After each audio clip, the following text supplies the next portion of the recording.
السلام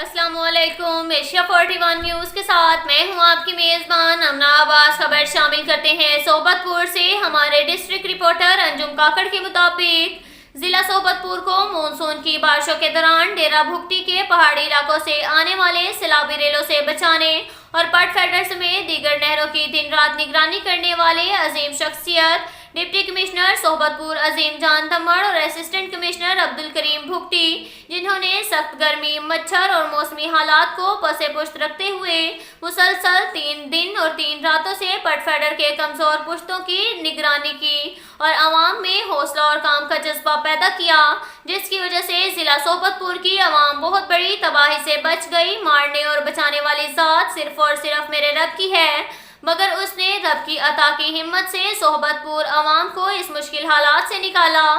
دعا گو ہوں کہ رب تعالیٰ پیارے پاکستان کو ایسے مخلص آفیسران عطا فرمائے جو اپنے فرض کو فرض اور خدمت سمجھیں۔ عبدالکریم بھگٹی نے ایریگیشن عملے کے ساتھ مل کر جس ہمت، جوان مردی اور حاضر دماغی کا مظاہرہ کیا ہے، صحبت پور ضلع کو تیسری بار ڈوبنے سے بچایا، قابل تحسین اقدام ہے۔ ضلع صحبت پور کی سیاسی، سماجی، عوامی حلقوں نے وزیر اعلیٰ بلوچستان، چیف سیکریٹری بلوچستان سے مطالبہ کیا ہے کہ ڈپٹی کمشنر صحبت پور عظیم جان دمڑ اور عبدالکریم بھگٹی کو خدمات کو مد نظر رکھتے ہوئے انہیں مرد مجاہد کے طور پر گولڈ میڈل سے نوازا جائے، تاکہ ایسے باہمت آفیسران کی حوصلہ افزائی ہو۔